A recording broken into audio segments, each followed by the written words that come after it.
Greetings of Christ, peace, and love. I am Bishop Oscar Solis of the Diocese of Salt Lake City in Utah. And I have with me Michael Waite. Michael is a seminarian in the Diocese of Salt Lake City, a very cute diocese here, one of the cute dioceses in the United States of America. And we have the privilege to have Michael with us to get to know more about him. And so let me begin. Michael, Pope Francis have declared a Jubilee year in 2025, and the theme is Pilgrims of Hope. He intended to be a year of hope for the world in the midst of many crises like war, the effects of COVID-19, and also climate change.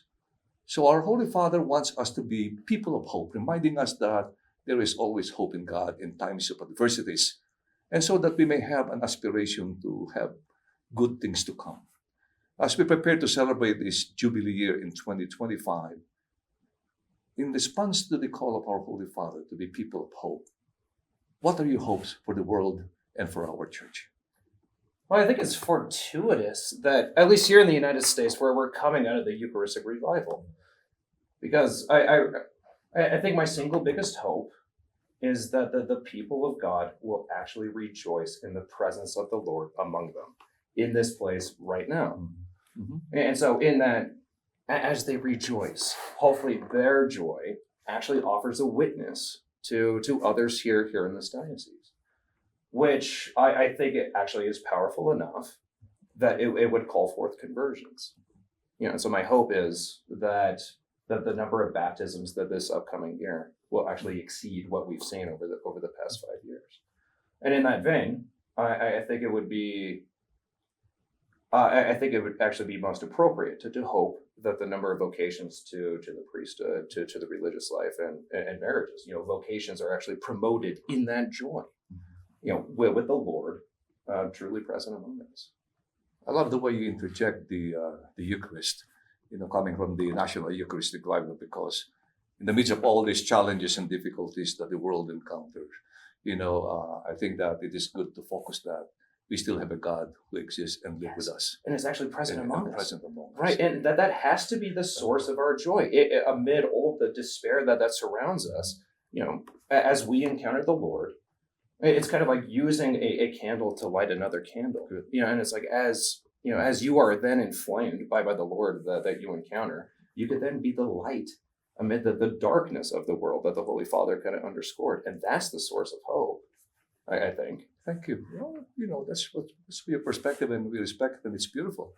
And going into the second question that pertains to your own very life, yes. In our own life, we may find people that influence our life, that shapes our thoughts, our words, and our deeds. And in our church, we have what you call heroes as well. We call them saints. These are holy men and women who live very exemplary Christian virtues. So they serve as our role models. They are our heroes and role models to follow, to imitate, in order to have a good, holy, and loving life, to be a servant to one another. May I ask you, who is your favorite patron saint or saints? Yeah. And why did you choose them? So I think first and foremost, Mary Magdalene, actually. I think it's fortuitous that she's the patroness of the diocese, because I'm an adult convert, and I really do think she has taken a particular interest in my salvation, and played an indispensable role in actually bringing me into the church, and in particular, she exemplifies what shameless worship and love for Christ himself actually looks like. And when everyone else dispersed in fear during his passion, it was her love that kind of anchored her to the foot of the cross, while everyone else effectively ran away in despair. It was her love that drove her to his empty tomb.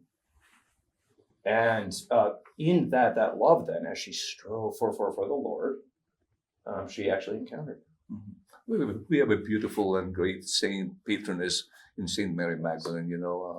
Saint Mary Magdalene exemplified and has proven her faith and love for God beyond death, and all the events and circumstances of our Lord's life. She was there until the end. Exactly. From birth, resurrection, a ministry, death, and resurrection. Right. And evangelization as well. Wonderful.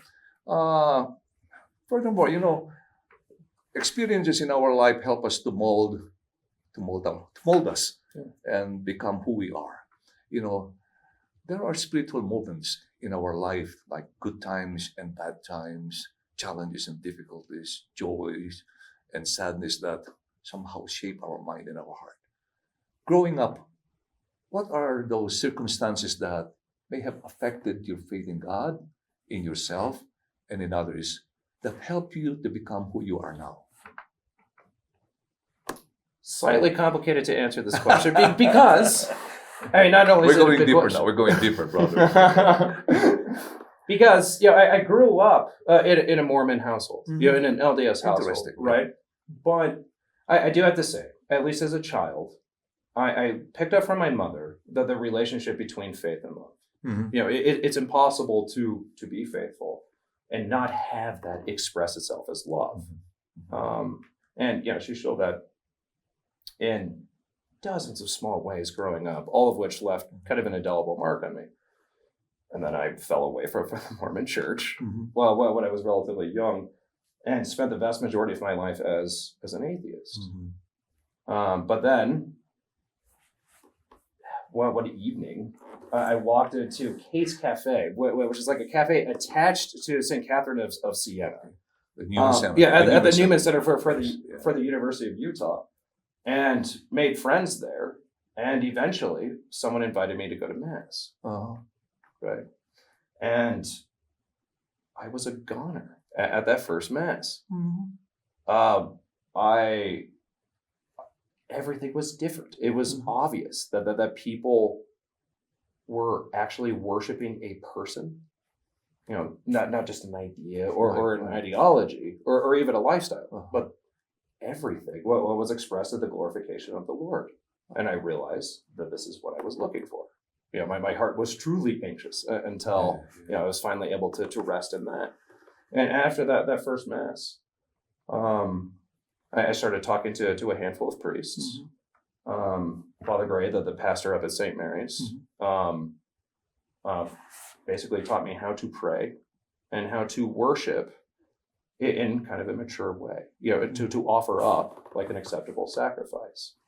And then the priests at the Newman Center then taught me how to proclaim that word, in a way that it can actually be received by the people of God. And so between those two things, as I say, I was immediately roped into the church. What interested me hearing from you is the coffee. How can a coffee be an instrument of God's grace? It opens an avenue, a horizon for you to discover God. Well, exactly. I went for the coffee and I stayed for the Lord. So that tells us something, that God's presence and God's divine providence is around us. We have to be very conscious of the things that are around us, to be an instrument of grace, to open our minds to the presence of God and to lead us to Absolutely. God. Isn't it beautiful? Oh, it's wonderful. I think I should start drinking coffee. Don't drink coffee anyway. You should. Because it does remind me of like the feeding of the 5,000, right? So a boy produces 5 loaves and 2 fish, and it's like, how is this going to feed 5,000? But all you have to do is just offer up that little bit, and then as the Lord works, then he will actually work. An interesting story on how you discover God in your life, being an atheist, a Mormon. Now you plunge into the deep, into a more deep relationship with the divine, with the sublime God. Let's continue now. You're now in the seminary, right? Yes. And undergoing formation to fulfill your desire and aspiration of becoming a priest. Obviously, you have a calling from God, a vocation to the priesthood, a calling of service, offering your life as God offers himself to us, offering your life to others in the name of God. Why did you choose to become a priest? And how do you describe your current journey of being a seminarian? I mean, really, my conversion and my call to the priesthood, I think we're part of the same movement, right? And so that first mass was it was a big step because as an atheist, I didn't pray, right? And so as I began to believe in the Lord, I'm like, I need to learn how to pray. So I turned to the mass, and I used the mass to kind of teach me how to pray. In that, I fell madly, passionately in love with the mass. And so it started there, and I became obsessed with the mass. So that was step one, I guess. Step two was I read a really interesting prayer by St. Alphonsus, which is almost like an apology to Our Lady. And it's like, not to diminish your glory, but you as the Mother of God brought the Lord into the world once. Me as a priest, I get to do that every day. And that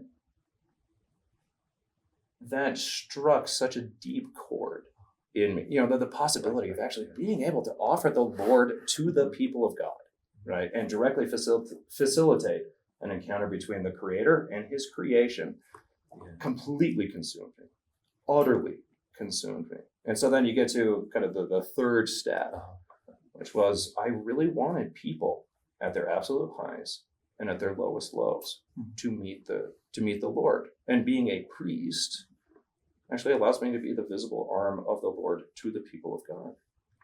And so a lot of this kind of crystallized really the first Holy Week that I was actually aware of what was going on.